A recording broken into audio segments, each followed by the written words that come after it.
Réglementation de la publicité en pleine campagne électorale, il faut veiller au respect des textes qui encadrent les affichages publics. On en parle dans ce journal avec le directeur général du développement économique urbain. Dans ce journal également, les progressistes unis pour le renouveau pur ont sonné la mobilisation le vendredi dernier dans l'arrondissement 3. À l'occasion, ils ont présenté leur offre politique à l'électorat, images et commentaires dans quelques instants.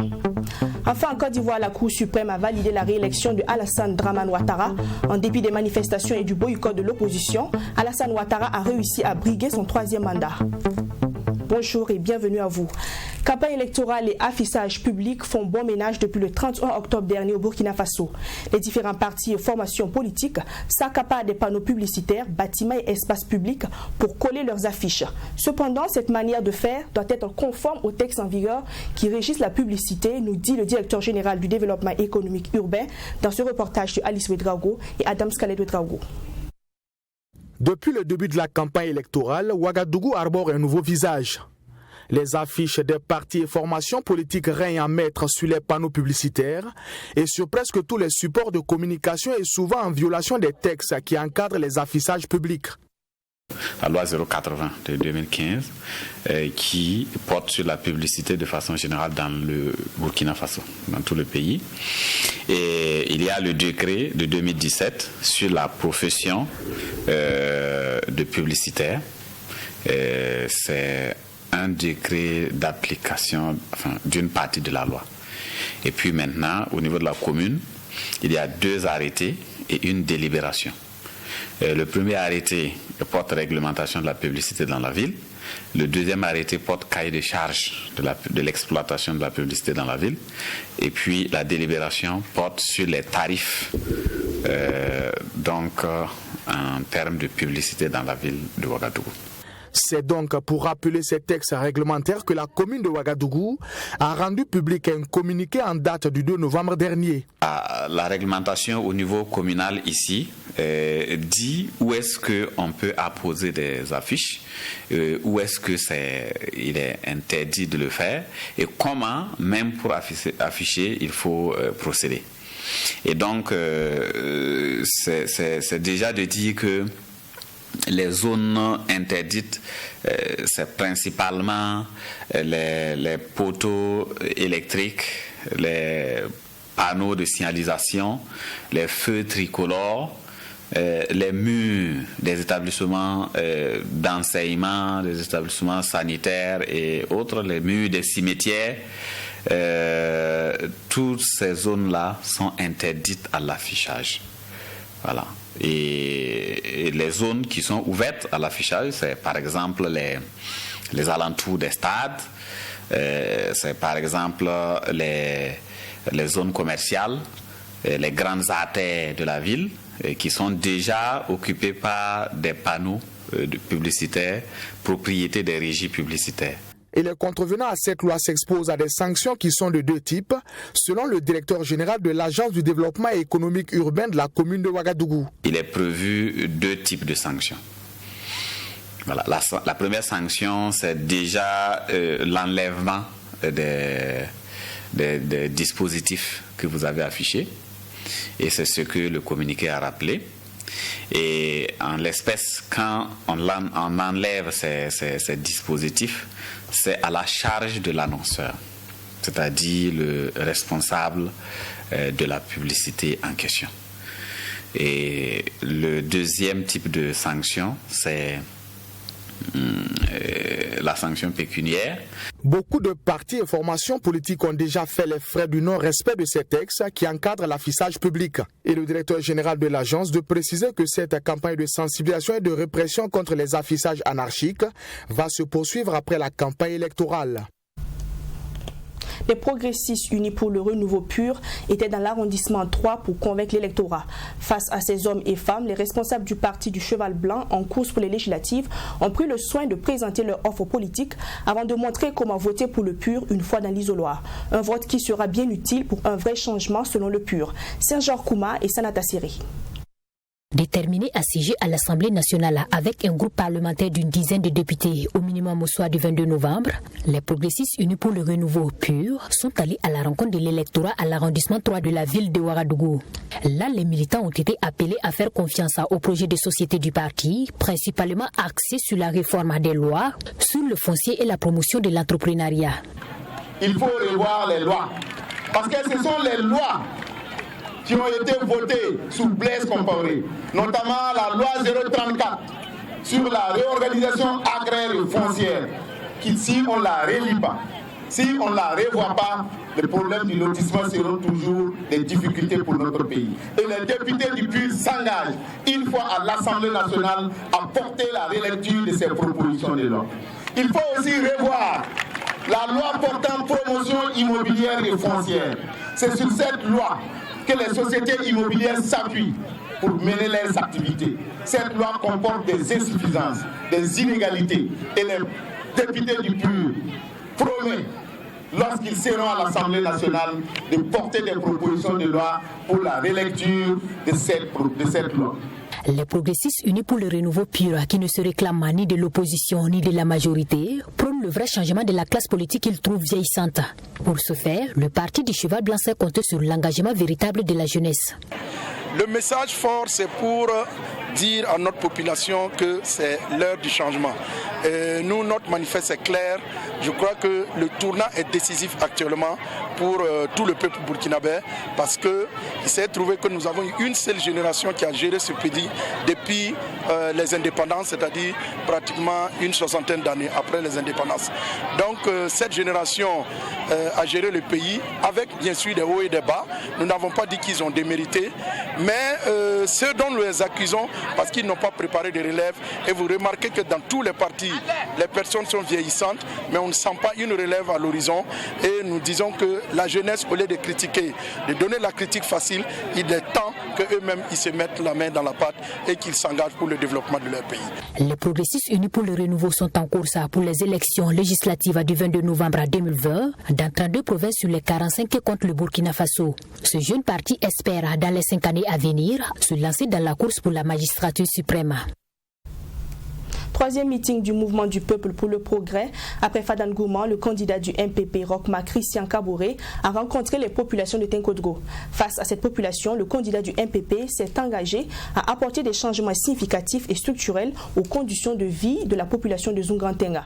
Le reportage de Maxime Jean-Eudes Bambara. Arrivé de Fada dans la soirée de ce samedi 7 novembre, Rochma Christian Kabouré a tenu son troisième meeting ce dimanche 8 novembre à Tinkodgo dans la région du Centre-Est. Et comme dans toutes les autres régions parcourues, Rochma Christian Kabouré s'est d'abord entretenu avec les forces vives de la région du Centre-Est avec pour objectif de recueillir leurs préoccupations et présenter sa nouvelle offre politique. Pour ce troisième meeting, le message du candidat reste le même: cohésion, solidarité et unité pour vaincre le terrorisme.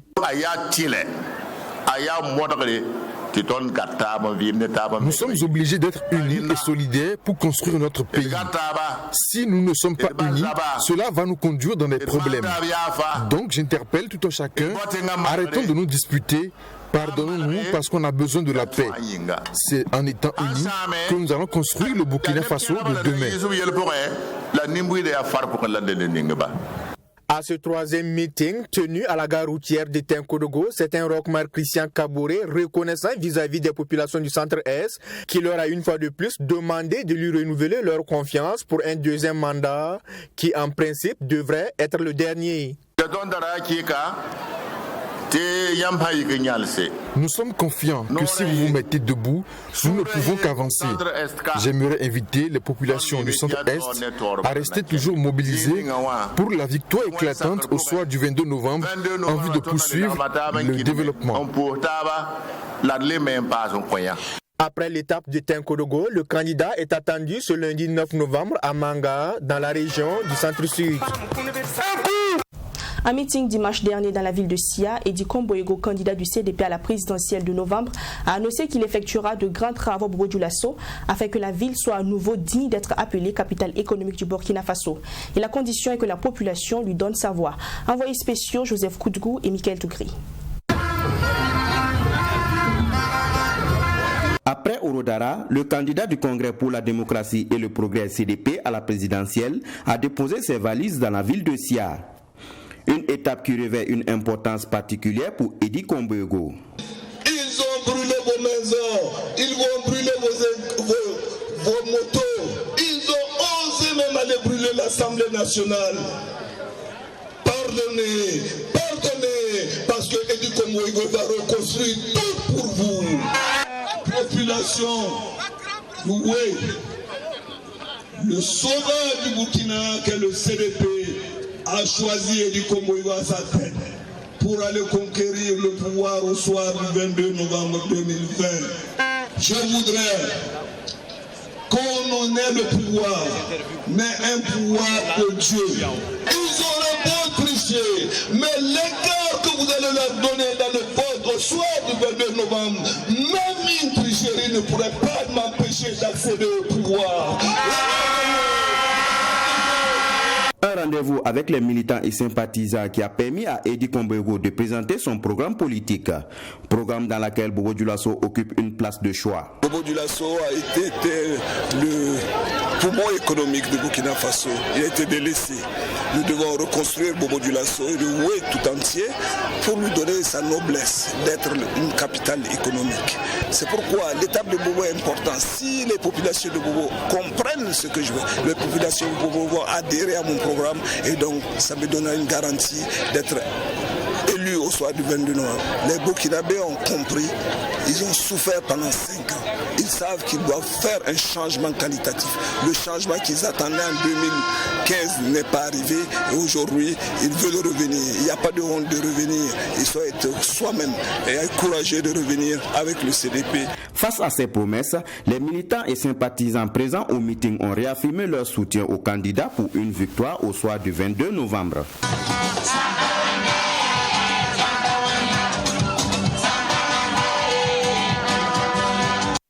Le nouveau temps pour la démocratie NTD est lui aussi entré dans la danse pour conquérir le maximum d'électeurs. Tout a commencé dimanche dernier dans le Loroum, région du Nord. Lors de ce premier meeting, les candidats du NTD ont promis faire de la lutte contre l'insécurité leur priorité. Abdoulrahim Yénié.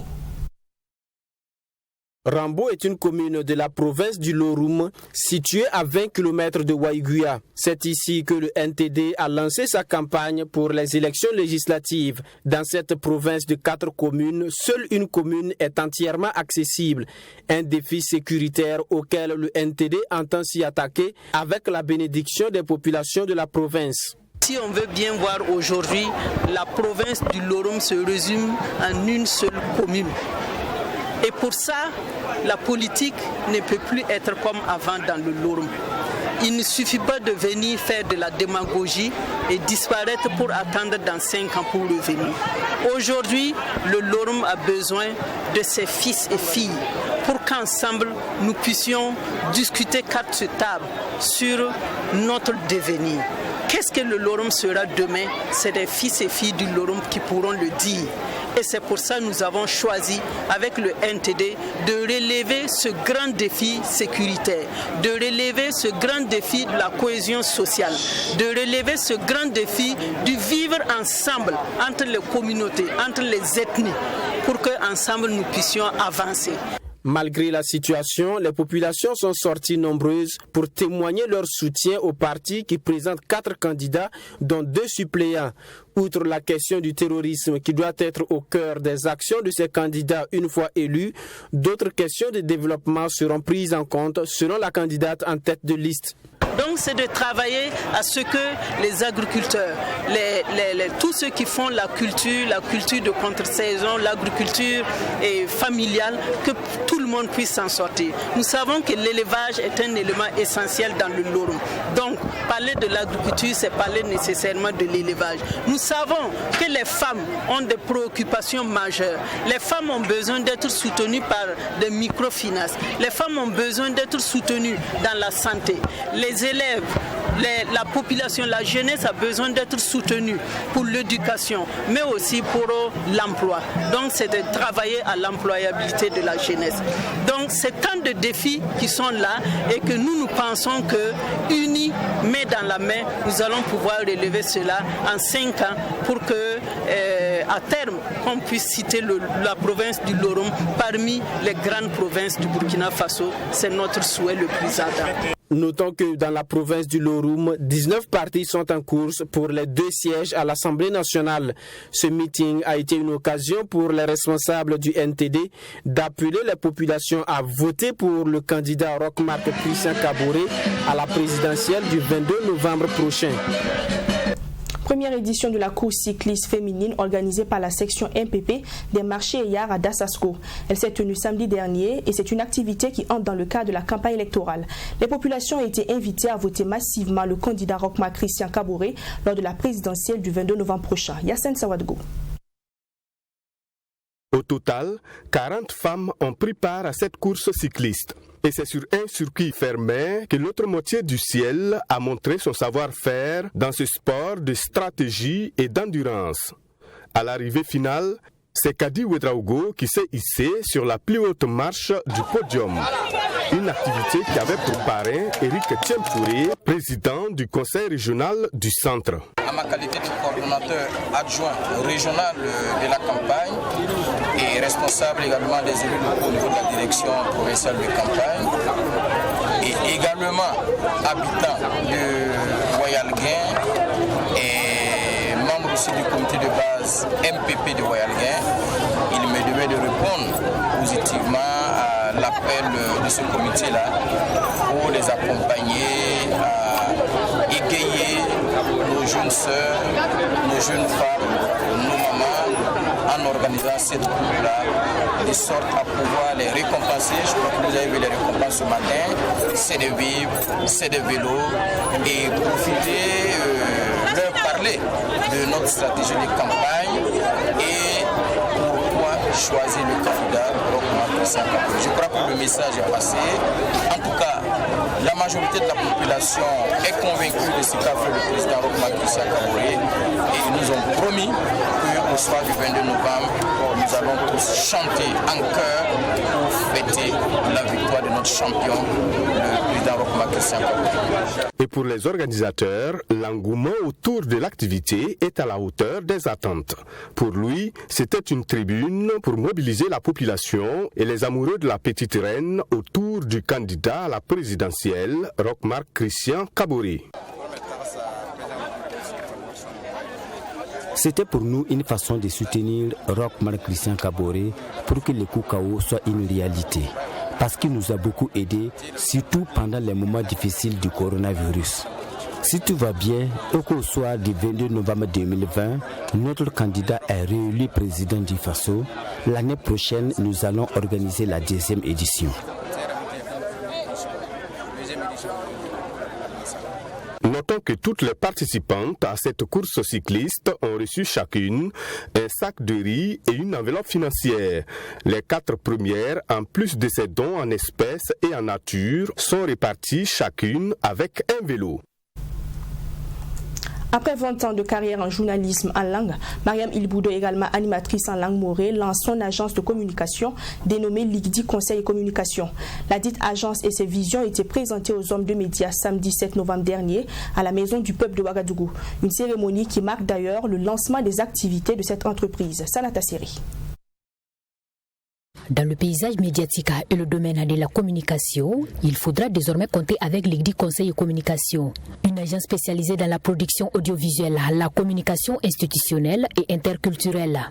L'IGDI Conseil et Communication intervient également dans le domaine des créations de supports de communication, de médias traditionnels et de nouveaux médias. À travers cette initiative, l'initiatrice Mariam Ilboudo entend faire la communication autrement. L'IGDI Conseil et Communication, nous faisons de la communication et des conseils. nous parlons aussi du trading, puisqu'on fait des formations de trading, on fait des formations, la liberté financière et on fait la formation de quoi conjugal là, mari et femme en conseil conjugal. Voilà. Je remercie ceux qui m'ont poussé à arriver là où je suis, mais je lance un appel comme tout le monde sait que je veux que les femmes avancent et aussi la jeunesse. Il faut être courageuse pour arriver là où tu veux. L'initiatrice a en guise de reconnaissance a remis des attestations aux personnes et partenaires qui l'ont soutenue tout au long de sa carrière, parmi lesquels le président directeur général de Tam Tam Group Press et celui de Savane Media. Bon, tout d'abord, je remercie Madame Ilbouro d'avoir pensé à ma modeste personne. C'est dans les années 2000, précisément en janvier 2000, que j'ai fait la connaissance de Mme Ilbouro à l'hôtel Sigambouché. Elle était comme secrétaire là-bas. C'est là-bas que nous nous sommes connus. Un jour, elle est passée chez moi au bureau. Elle m'a dit qu'elle ne travaille plus là-bas. Aujourd'hui, si elle se dit reconnaissante envers moi, bon, moi, je ne fais que les remercier. Parce que Mariam n'a pas été le seul à passer chez nous, mais si elle le fait aujourd'hui, c'est un acte de reconnaissance que je lui souhaite vraiment un franc succès à son nouvelle entreprise. La présente cérémonie a marqué le lancement officiel des activités de l'Igdi Conseil et Communication. Et pour relever les nouveaux défis auxquels elle fera face, Mariam Ligdi, de son vrai nom Mariama Ilbouro, sait compter désormais sur le soutien de ses devanciers et collaborateurs. En Côte d'Ivoire, Alassane Dramane Ouattara est officiellement réélu président. Le Conseil constitutionnel a validé les résultats provisoires de la CEI qui indiquaient une victoire d'Alassane Dramane Ouattara avec près de 95% des voix, et ce, malgré la détermination de l'opposition à empêcher le début d'un troisième mandat. Écoutez le président du Conseil constitutionnel ivoirien, Amadou Kone. Considérant que sur 3 215 909 suffrages exprimés, la majorité absolue est de 1 606 956 voix. Considérant que M. Alassane Ouattara a recueilli 3 031 483 voix, réalisant ainsi un score de 94,27%, supérieur à la majorité absolue requise. Il convient en conséquence de le proclamer élu dès le premier tour président de la République de Côte d'Ivoire au terme du scrutin du samedi 31 octobre 2020. Décide. Article 1er. Le scrutin du 31 octobre 2020 est régulier. Article 2. M. Alassane Ouattara est proclamé élu au premier tour président de la République de Côte d'Ivoire. Article 3. La présente décision sera publiée au journal officiel de la République de Côte d'Ivoire. Décision délibérée par le Conseil constitutionnel en sa séance du 9 novembre 2020.